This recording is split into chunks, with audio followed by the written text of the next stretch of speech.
Welcome everyone to another episode of Healthy Kidneys After 60, a space where we slow down to listen to the whispers of our bodies that we often ignore in the rush of daily life. I am your host, Jane Pauley, and tonight we are diving into a sensation that I know many of you feel as the sun goes down, that heavy, aching feeling in your legs that makes the walk to the bedroom feel like a marathon. To help us navigate this, I am deeply honored to welcome a man who has dedicated over 30 years to the front lines of clinical medicine and health communication, a voice of clarity and compassion in a world of medical noise, Dr. Sanjay Gupta. Dr. Gupta, thank you for being with us tonight to share your wisdom on a topic that hits so close to home for our community. It is a profound pleasure to be here with you, Jane, and to connect with everyone listening at home. You know, in my 3 decades of practicing medicine, I have sat across from thousands of patients who describe that exact same heaviness, a feeling as if their ankles are being weighed down by invisible lead weights by the time evening rolls around. There is a tendency, especially as we cross into our 60s and 70s, to simply shrug our shoulders and say that is just what happens when you get older. But tonight, I want to challenge that notion. I want to talk to you not just as a doctor, but as someone who understands the fear of losing your mobility and the quiet anxiety that comes when you look down and barely recognize your own feet due to swelling. We are going to peel back the layers of why this happens and, more importantly, how we can protect ourselves starting tonight. Dr. Gupta, I want to start right where so many of us find ourselves at the end of a long day, sitting in a favorite armchair, reaching down to unlace our shoes, and realizing that the skin around our ankles feels tight, almost stretched to a breaking point. There is this deep-seated, quiet acceptance in our generation that these changes are just the inevitable taxes we pay for the privilege of aging, like gray hair or a few more wrinkles. We tell ourselves that if we just sit still for a while or maybe eat a little less salt, it will go away on its own by morning, yet there is always that nagging doubt in the back of our minds when the swelling returns the next evening. Could you help us understand the gravity of this situation? Das voice. Is this really just a harmless byproduct of the passing years? Or are our bodies trying to send us a much more urgent distress signal about our circulation and the hidden dangers of deep vein thrombosis that we might be overlooking in our silence? Jane, you have captured the exact sentiment that leads so many people into a dangerous state of complacency. And I want to be very direct with our listeners tonight because your health deserves that honesty. When you see that swelling, or edema as we call it medically, it is far from a simple cosmetic inconvenience or a benign rite of passage into your 60s. Think of your circulatory system as a sophisticated, high-pressure plumbing network that has to fight a relentless battle against gravity every single second you are upright. Your heart pumps blood down to your toes with incredible force, but getting that blood back up from the floor, through the calves, past the knees, and all the way to the heart is a Herculean task for your veins. As we age, the tiny one-way valves inside those veins, which act like little locks in a canal to prevent blood from flowing backward, can start to weaken and leak. When these valves fail, blood begins to pool at the lowest point, which is your ankles and feet, causing fluid to leak into the surrounding tissues. This is not just aging, Jane, it is often the first visible stage of chronic venous insufficiency, a condition where your veins are essentially struggling to keep up with their workload. But the real shadow lurking behind this swelling is the risk of a blood clot, specifically deep vein thrombosis, or DVT. When blood sits still or moves too slowly in those deep leg veins because of poor circulation, it can thicken and form a clot. The terrifying part is that these clots can break loose and travel to the lungs, causing a pulmonary embolism, which is life-threatening. I have seen far too many cases where a patient ignored a swollen ankle for months, thinking it was just the heat or too much standing, only to end up in the emergency room with a sudden shortness of breath. We have to stop viewing our legs as separate from our heart and start seeing them as the vital return path of our life force. If that path is blocked or struggling, the entire system is at risk, and the evening heaviness you feel is your body's way of screaming for help before the damage becomes irreversible. It is quite sobering to hear it described that way, almost like a silent alarm that we have been hitting the snooze button on for years without realizing the stakes. I think many of us find it easy to ignore because the swelling often disappears after a night's sleep, giving us a false sense of security that the problem has fixed itself. We wake up, The ankles look thin again, and we think we are in the clear, but then the cycle repeats. And I wonder if that very cycle is actually causing cumulative damage that we cannot see on the surface.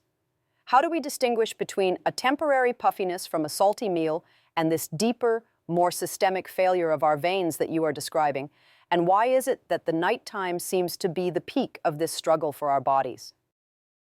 That is a brilliant observation, Jane, because the morning disappearance of swelling is perhaps the greatest deception of this condition. When you lie flat to sleep, you are finally giving your veins a break from gravity, allowing that pooled fluid to redistribute and be reabsorbed into your system. But the underlying weakness of the valves remains unchanged. It is like patching a hole in a dam with a piece of tape every night. The water stops leaking for a moment, but the structure of the dam is still failing. In my experience, the difference between minor fluid retention and serious venous issues lies in the persistence and the physical characteristics of the swelling. If you press your thumb into the swollen area for 5 seconds and it leaves a visible indentation that takes a while to disappear, that is what we call pitting edema, and it is a major red flag that your fluid regulation is compromised. Furthermore, we are seeing a rise in what I call the sedentary trap of the modern senior. We sit more, we move less, and our calf muscles, which act as a second heart by squeezing the veins to push blood upward, become dormant. When you combine weakened valves with an inactive calf pump, you create the perfect environment for blood stasis. This isn't just about salt, though. Diet plays a role which we will discuss. It is about the mechanical failure of the return trip of your blood. I want everyone listening to look at their legs tonight and ask, is this really okay? Because the research is becoming increasingly clear that persistent lower limb edema is a significant predictor of future cardiovascular events. We are not just talking about heavy legs, we are talking about the integrity of your entire vascular highway. The swelling is the smoke, and we need to find the fire before it consumes your mobility and your health. Dr. Gupta, as we sit here and discuss the mechanics of circulation, I cannot help but think about the millions of people who are watching their bodies change in ways that feel both subtle and terrifying at the same time. There is a specific kind of exhaustion that comes not from a long day of work, but from the sheer weight of one's own limbs, a feeling that your legs have been replaced by pillars of stone by the time you reach the evening. I suspect many of our listeners feel a sense of isolation in this, as if they are the only ones struggling to pull off their socks or noticing that their skin looks shiny and stretched under the lamplight. Could you share more about how this burden manifests in the real lives of those you have treated and what is actually happening deep inside the tissue when gravity seems to be winning the battle over our vitality every single night? Jane, that feeling of isolation is something I encounter every single day in my clinic, but the truth is that this is a shared struggle for millions. And I want to tell you about a man named Robert Miller, a 68-year-old retired school teacher from Ohio who came to see me last autumn. Robert was the quintessential active senior, a man who loved walking his golden retriever through the parks of Columbus, but he started noticing that by 7:00 p.m., his ankles would vanish under a puff of swollen skin. He told me that the most heartbreaking part wasn't the pain, but the mark left by his socks, a deep red canyon etched into his flesh that stayed there long after he took them off. He felt like he was losing his independence because he started turning down dinner invitations just so he could go home and put his feet up, fearing that people would notice how sluggish his gait had become. What Robert was experiencing was a classic case of venous stasis, where the blood literally becomes stagnant in the lower extremities because the pressure from gravity is greater than the pressure his aging veins can generate to push it back up. In Robert's case, the fluid wasn't just staying in the veins, it was being forced out into the interstitial spaces, the gaps between his cells, which is why his legs felt so heavy and dense. When he finally showed me his legs, I could see the chronic changes in the skin color, a slight brownish tint starting to form, which is a sign that red blood cells are actually breaking down under the skin because of the constant pressure. Robert looked at me with tears in his eyes and asked if he would ever be able to walk his dog without fear again. It broke my heart because he had waited so long to speak up, thinking it was just a normal part of being 68. It is so moving to hear about Robert, and I think many people in Ohio and across the country are nodding their heads right now because they see themselves in his story of retreating from life just to manage the discomfort. It seems there is a point where the physical heaviness turns into a psychological weight, where you start to fear your own body, and the simple act of standing becomes a source of anxiety. When you spoke with Robert about that deep indentation from his socks, did you find that he had tried to compensate in ways that might have actually been making the situation worse, perhaps by ignoring the signs or trying home remedies that didn't address the root cause?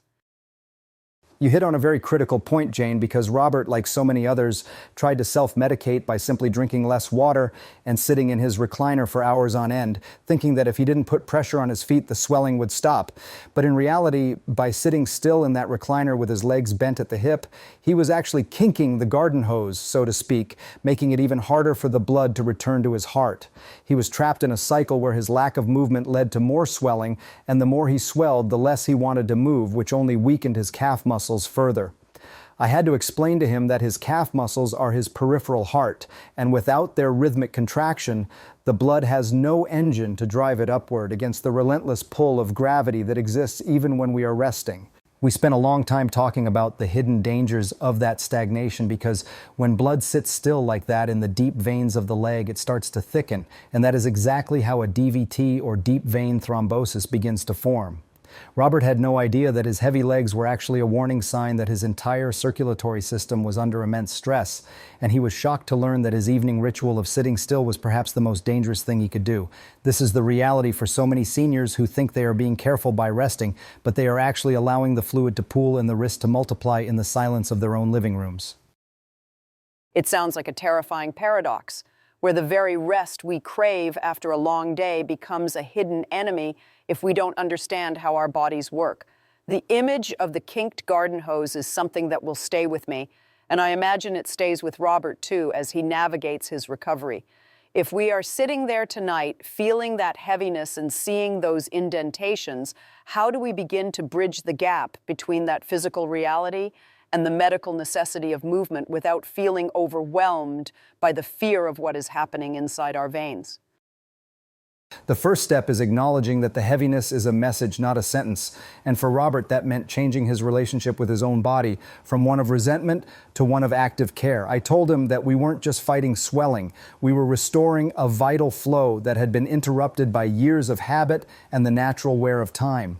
We started with very small movements, even while he was seated, to keep that calf pump engaged, and I saw a transformation in his spirit as much as his physical condition once he realized he had some control over the situation.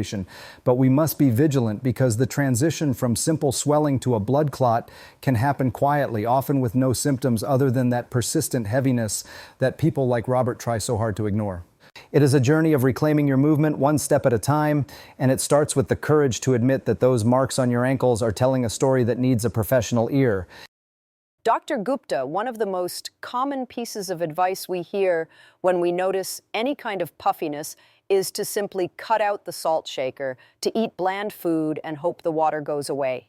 We have been conditioned for decades to believe that sodium is the sole villain in the story of fluid retention, and many of us go to great lengths to avoid it, often at the expense of our enjoyment of food. But I have heard you mention that this might be an oversimplification, a dangerous one even, because it ignores the complex chemical dance that happens within our cells. Is it possible that in our quest to be healthy by eating a low-sodium diet, we are actually missing the vital components that our bodies need to balance that fluid? And could this misunderstanding be why so many people see no improvement even after they stop eating salt? Jane, you are touching on one of the most persistent myths in geriatric nutrition, and it is a topic I feel very passionate about because I see so many patients suffering needlessly. While it is true that excess sodium can cause the body to hold on to water, the idea that just cutting salt is the cure for swollen legs is like trying to fix a complex engine by only looking at the fuel tank. Our bodies don't just react to sodium in a vacuum. They operate on a delicate balance of electrolytes, specifically the relationship between sodium, potassium, and magnesium. You can eat the blandest, most salt-free diet in the world, but if you are deficient in potassium and magnesium, your cells will still struggle to maintain their osmotic pressure, and fluid will inevitably leak out into your tissues. This is the hidden root of the problem for so many seniors who are dutifully eating their steamed vegetables and plain chicken, but still finding their ankles swollen every night. Potassium acts as the natural antagonist to sodium. It helps the kidneys flush out excess salt and eases the tension in the blood vessel walls, which improves circulation. Magnesium, on the other hand, is a master regulator of over 300 biochemical reactions, including the ones that control how fluid moves across cell membranes. When we ignore these minerals and focus only on salt, we are leaving the door wide open for edema to persist. That is a fascinating shift in perspective, and it makes me wonder how many of us are walking around with these invisible imbalances while thinking we are doing everything right. It seems almost cruel that someone could be so disciplined with their diet and yet see no results because they lack a few key minerals that they might not even know they need. How does this imbalance manifest in the daily life of a person in their 70s? And why is it that these deficiencies become so much more critical as we get older, particularly when it comes to the circulation in our lower limbs? As we age, our kidneys become less efficient at processing these minerals, and our digestive systems often struggle to absorb them from the food we eat, which creates a perfect storm for fluid retention.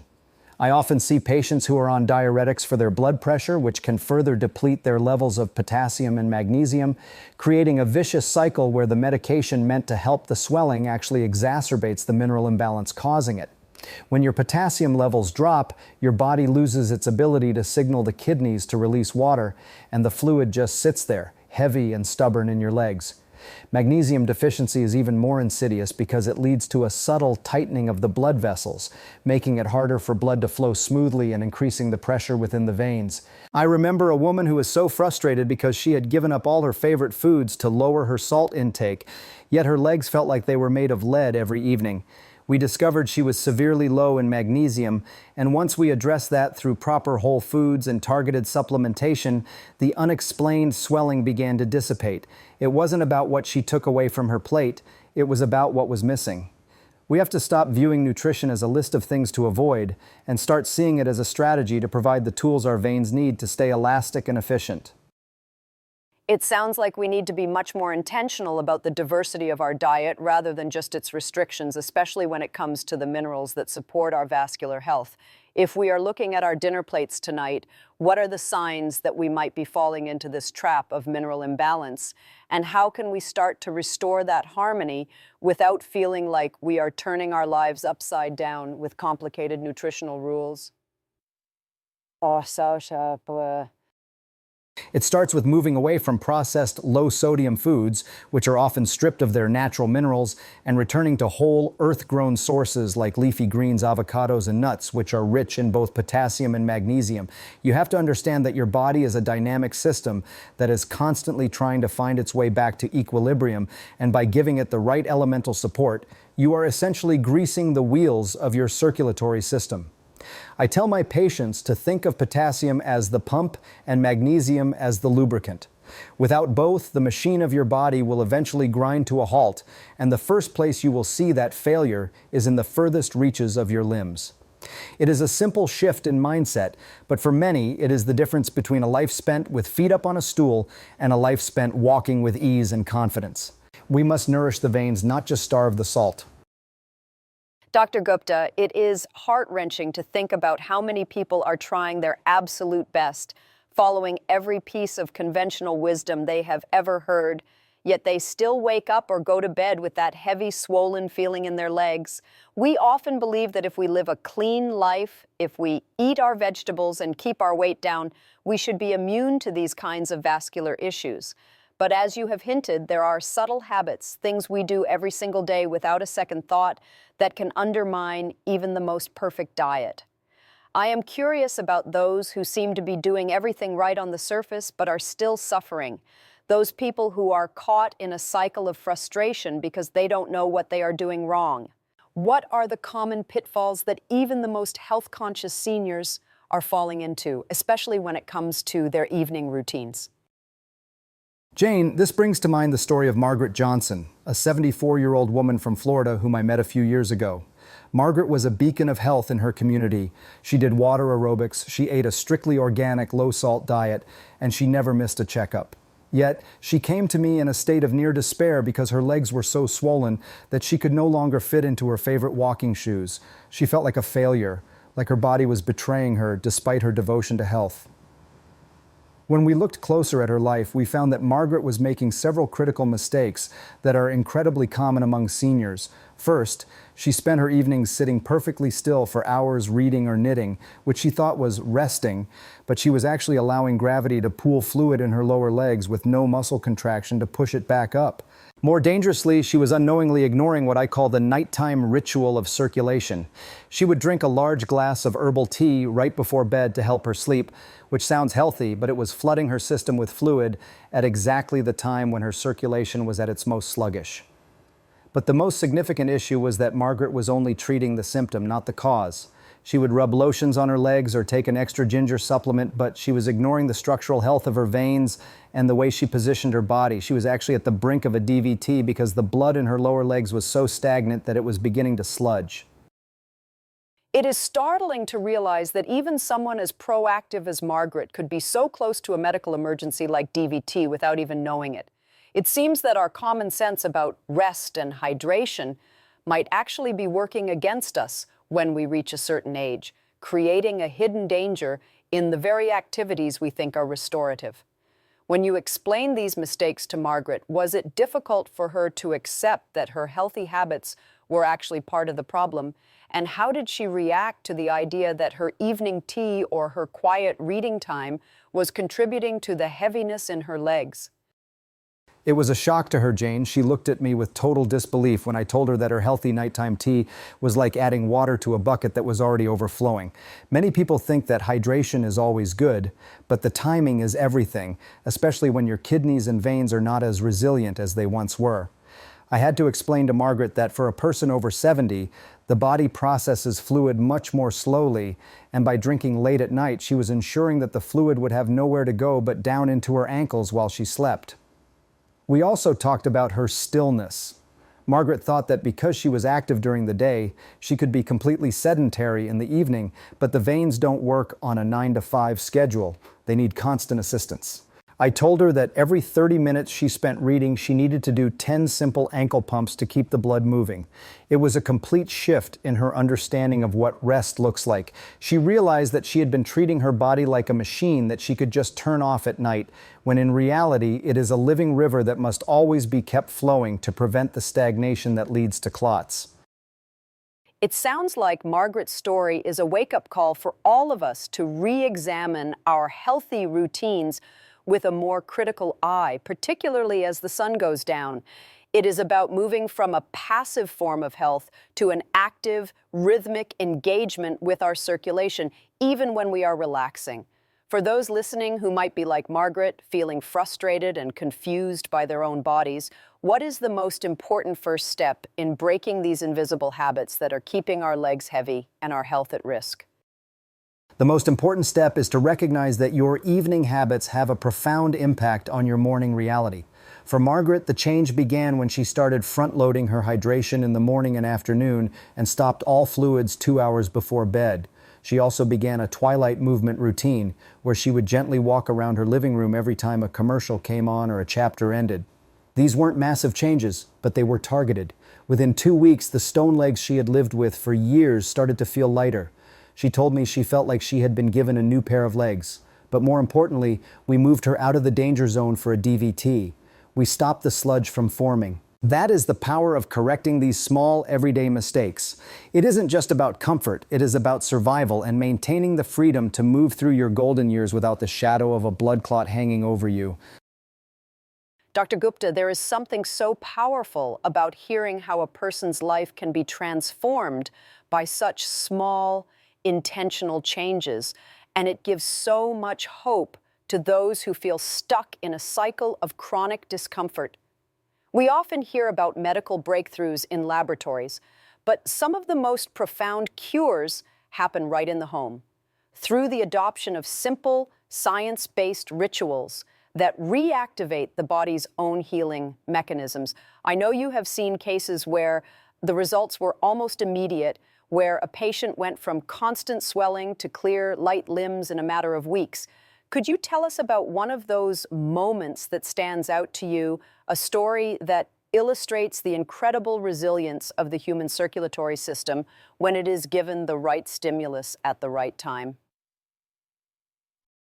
I will never forget a patient of mine, a 72-year-old gentleman who had been struggling with such severe edema that he had practically given up on his passion for gardening. He came to me with legs that were so swollen they looked like they belonged to someone twice his size, and he was convinced that surgery was his only option. But instead of jumping to a surgical intervention, we decided to try a method that leverages the power of thermal therapy to shock the veins back into action. This is based on the principle of contrast therapy, which uses alternating temperatures to force the blood vessels to constrict and then dilate, creating a natural pumping action that moves stagnant fluid out of the tissues.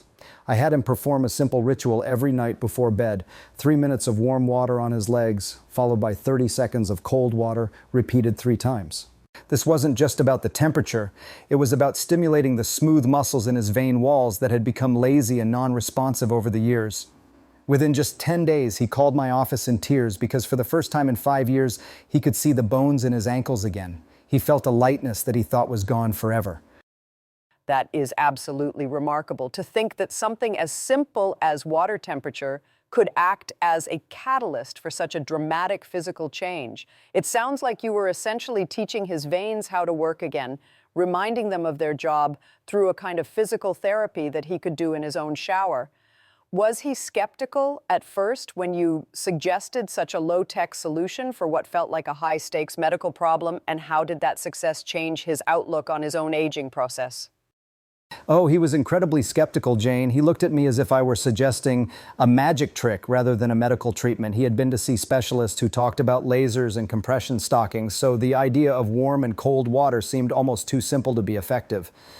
But I explained the science to him. The warm water dilates the vessels, bringing fresh blood to the surface, and the cold water causes a sudden contraction, which acts like a physical squeeze on the veins, pushing the blood upward toward the heart. It is like a workout for your vascular system. When he started seeing the results, his entire demeanor changed. He went from being a passive victim of his old age to an active participant in his health. He realized that his body wasn't broken, it was just dormant, and it needed a wake-up call. This success story is a testament to the fact that our bodies have an incredible capacity to recover if we just stop ignoring them and start giving them the signals they need to function. He went back to his garden, and the last time I saw him, he was planning a hiking trip. It is a beautiful reminder that we are never too old to witness a transformation in our health, provided we are willing to try new, perhaps simpler approaches. That sense of agency, of being an active participant, as you put it, seems to be the key ingredient in not just physical recovery, but in emotional well-being as we age. For those listening who might be skeptical themselves, what would you say is the most important thing to remember when starting a ritual like this? And how can they stay motivated to keep it up even when the results aren't instantaneous?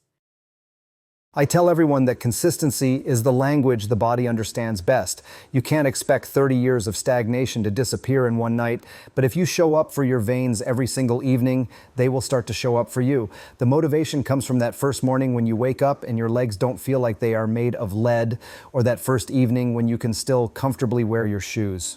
It is about celebrating the small wins, the disappearance of a red mark, the return of a visible tendon, the ability to walk to the mailbox without pausing.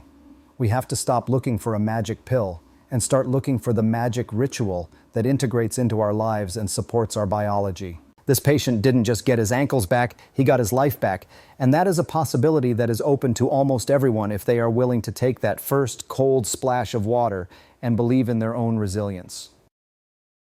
Dr. Gupta, while stories of recovery are so inspiring, we must also address the darker side of this issue, the moments when swelling stops being a nuisance and starts being a genuine emergency. Many of our listeners might be living with a level of discomfort that they have grown accustomed to, but there is always that fear of the tipping point, the moment when something goes from chronic to acute. We often hear about how subtle the signs of a blood clot can be, sometimes mimicking the very symptoms of simple aging that we have been discussing. How can we, as non-medical professionals, develop a more discerning eye for our own bodies? What are the specific red flags that should make us stop what we are doing and call a doctor immediately, especially when we see changes that don't fit the usual pattern of our daily swelling? This is perhaps the most vital part of our conversation today, Jane, because being able to read these signs can quite literally be the difference between life and death. I think of a patient named Thomas Walker, an 81-year-old gentleman from California who was very stoic, a man who didn't like to complain. Thomas had lived with heavy legs for years, but one Tuesday evening he noticed that his left leg was significantly more swollen than his right. It wasn't just the usual puffiness. The skin was tight, almost shiny, and when he touched his calf, it felt unusually warm, almost as if he had a fever in just that one limb. He also noticed a slight, dull ache deep in the muscle, not a sharp pain, but a persistent cramp that wouldn't go away no matter how he moved. Thomas almost dismissed it as a strain from walking, but luckily his daughter insisted he go to the urgent care. It turned out he had a massive DVT that was dangerously close to breaking loose. If he had waited until the morning, the outcome could have been catastrophic.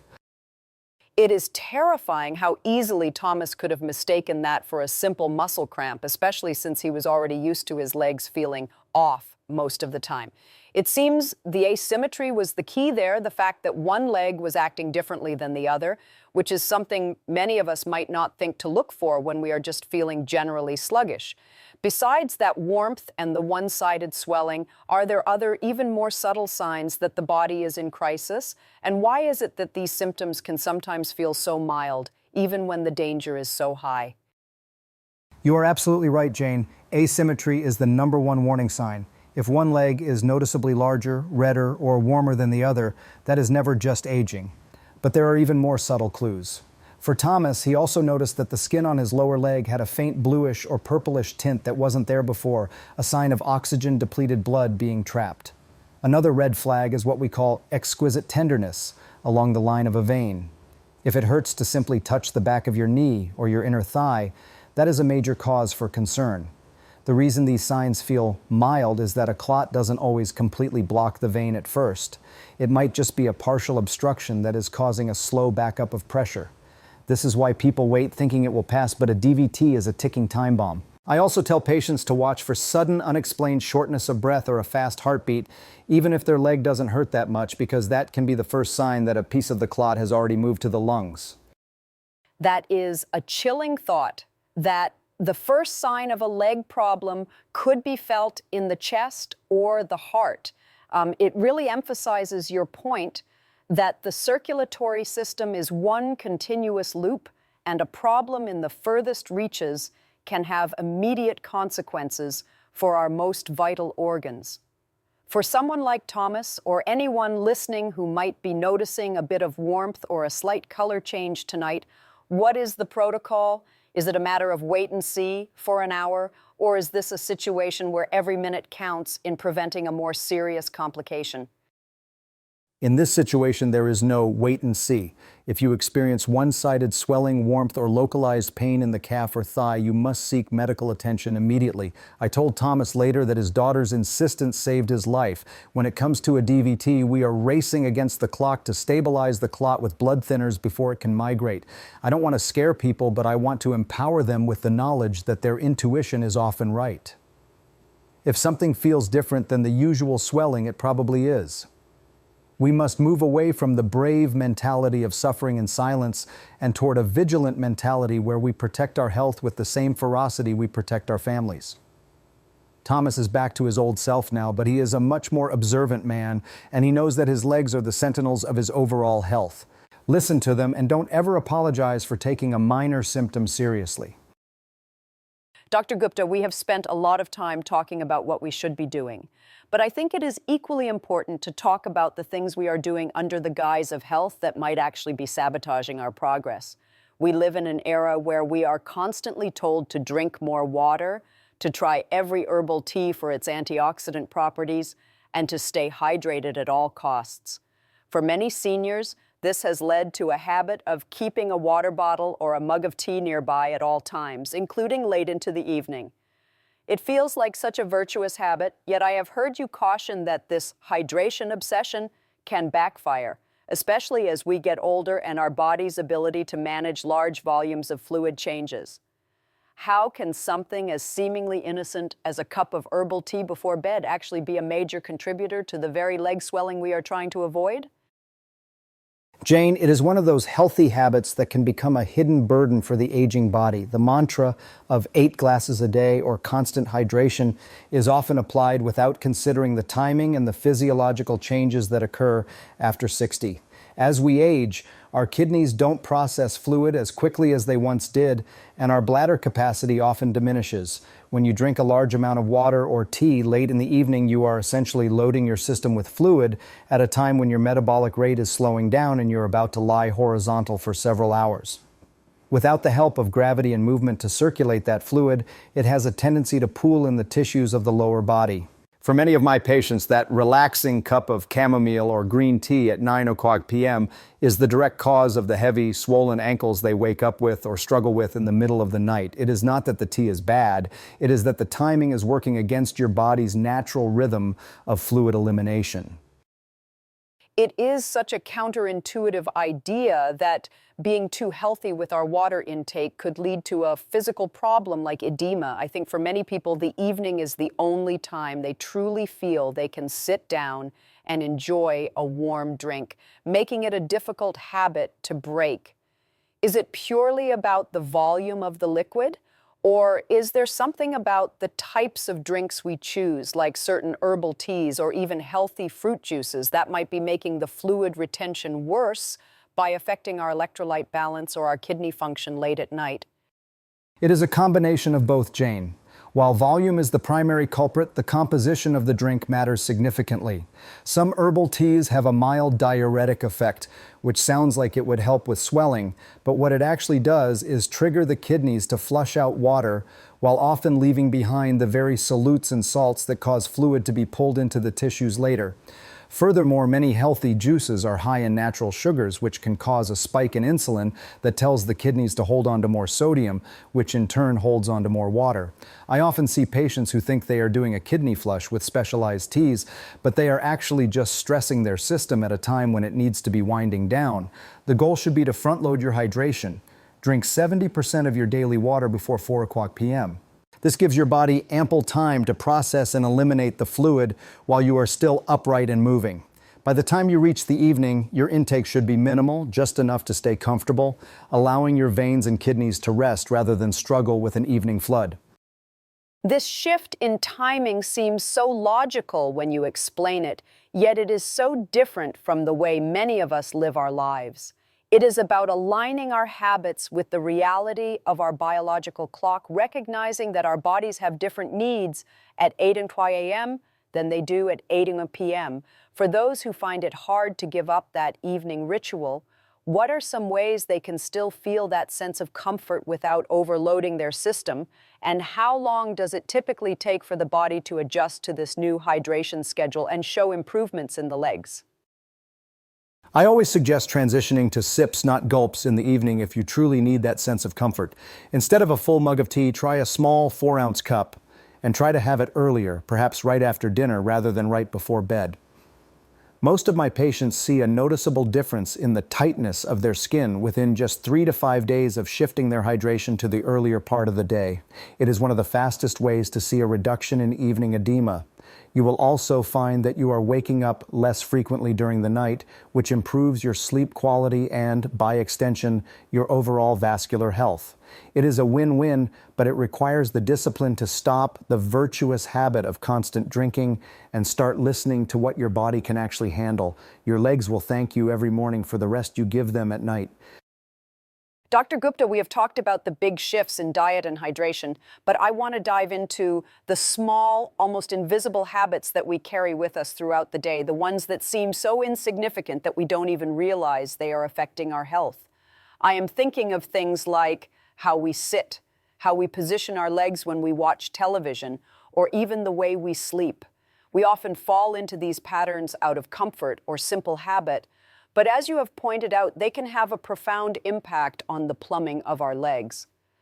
I remember you mentioning a patient who made some very minor adjustments to her daily posture and saw incredible results. Could you share that story with us and explain why these micro habits are so crucial for someone over 60 who is trying to maintain their vascular integrity? This is a perfect opportunity to talk about Eleanor Smith, a 66-year-old woman from Texas who was a classic leg crosser. Eleanor had a habit her whole life of sitting with one leg tightly draped over the other whenever she was on the phone or watching the news. To her, it felt elegant and comfortable, but she didn't realize that she was essentially putting a physical clamp on her popliteal vein, the major highway for blood returning from her lower leg. When she came to see me, her right leg, the one she always crossed over, was chronically more swollen and prone to aching than her left. I explained to her that every time she crossed her legs, she was increasing the pressure in those veins and forcing the fluid out into her ankles. But Eleanor's habits didn't stop there. She also slept on her side with her knees pulled up, which further restricted the flow. We worked on two simple changes: feet flat on the floor while sitting, and using a specialized wedge pillow to keep her feet slightly elevated above her heart while she slept. It is amazing that something as simple as crossing your legs could be so damaging over time, but it makes perfect sense when you think about it as a mechanical obstruction. I think many of us don't even realize we are doing it. It's just how we sit. When Eleanor started making these changes, was it a difficult adjustment for her, especially the sleeping position? It seems like it would be a challenge to change how you have sat and slept for 60 years, yet the stakes for her circulation were clearly very high. It was a challenge at first, Jane. Eleanor felt unnatural sitting with her feet flat, and she felt like she was relearning how to be in her own body. But I gave her a simple trick. I told her to place a small footstool under her desk or in front of her chair so that her knees were slightly higher than her hips, which made it physically difficult to cross her legs and actually improved her circulation by easing the tension in her lower back. As for the sleeping, the wedge pillow was a game changer. Elevating the feet just 6 inches above the heart uses gravity as an ally rather than an enemy. It allows the fluid that has accumulated all day to naturally drain back toward the heart without the veins having to work so hard. Eleanor told me that after the first week of sleeping with her feet elevated, she woke up with legs that felt younger, more flexible, and completely free of that morning stiffness. These aren't just tips, they are structural corrections to how we inhabit our bodies. I love that phrase, relearning how to be in your own body. It suggests that we need to be more mindful of the space we take up and how we support our physical structure as we age. For our listeners who are sitting there right now, perhaps with their legs crossed or slumping in a chair, what is the one posture check they should do every hour to ensure they aren't accidentally kinking those vital blood vessels? The simplest check is the right angle rule.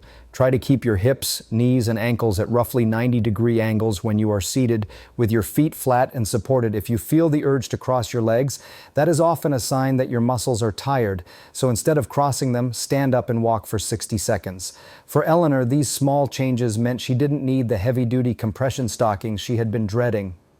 She realized that she was her own best therapist. By simply removing the physical obstacles she had been placing in the way of her own blood flow, she allowed her body to heal itself.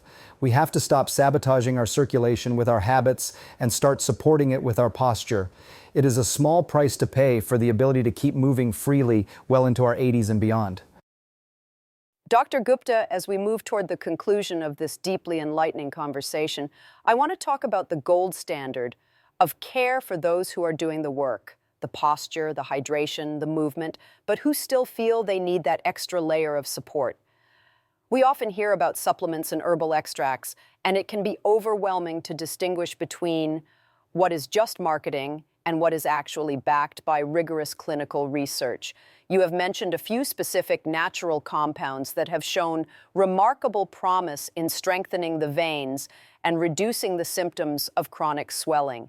Could you guide us through the science of these vein-saving extracts and explain how they work within the body to repair the damage that time and pressure have caused?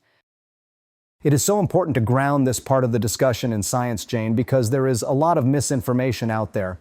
However, there are two specific natural substances that I believe are gold for senior vascular health: horse chestnut seed extract and pycnogenol, which is derived from French maritime pine bark. These aren't just herbs, they contain powerful bioflavonoids that have been studied extensively in Europe for their ability to reduce capillary leakiness and improve vein tone. Horse chestnut contains a compound called aeskin, which actually seals the tiny gaps in the capillary walls, preventing fluid from leaking into the surrounding tissue. It is like putting a fresh coat of waterproof sealant on a porous pipe.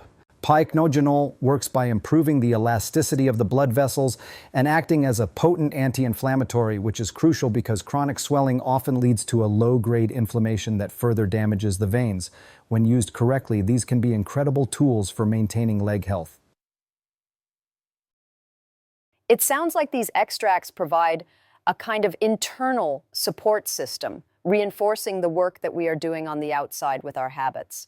I am particularly interested in the idea of vein tone, the notion that we can actually make our veins more resilient and snappy, again, rather than just accepting that they will become stretched and leaky over time.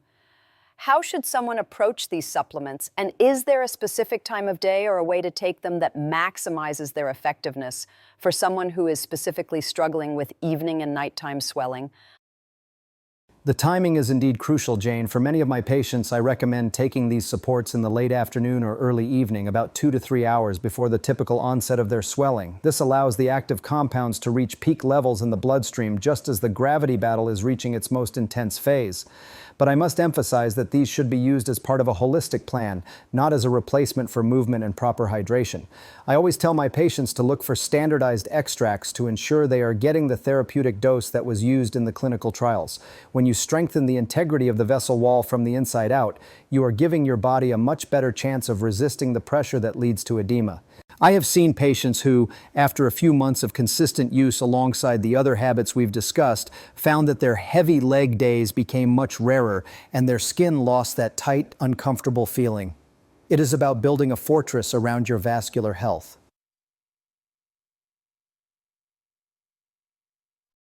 It is empowering to know that there are scientifically backed options that can help us shore up our defenses as we age.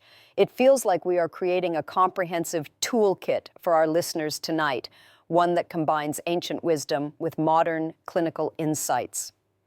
For someone who is ready to take this next step, what is the most important conversation they should have with their doctor or pharmacist to ensure these supplements are right for them, especially if they are already taking medications for blood pressure or other heart-related issues? That conversation is absolutely essential, Jane. You must always disclose any supplements to your healthcare provider, especially because substances like horse chestnut or pycnogenol can have mild blood thinning effects, which might interact with medications like warfarin or even daily aspirin. The goal is coordinated care. Ask your doctor, I want to support my vein wall integrity. Are these extracts safe for my specific profile? Most doctors who stay current with the literature will be familiar with the benefits of these compounds for chronic venous insufficiency. When you combine the right internal support with the right external habits, you are not just managing a symptom, you are proactively preserving your mobility. You are saying that your legs are worth the investment and that you refuse to let the heaviness of age slow you down. It is about aging with strength, not just survival. Dr. Gupta, as we wrap up this hour, I am struck by how much of what we have discussed comes down to a fundamental shift in how we value ourselves as we age. We started with the question of whether heavy, swollen legs are just an inevitable part of getting older. And you have shown us that while the challenges are real, the inevitability is a myth that we have the power to dismantle. It is about more than just medical advice. It is about the dignity of being able to walk, to garden, to play with grandchildren, and to live without the constant nagging fear of a hidden health crisis.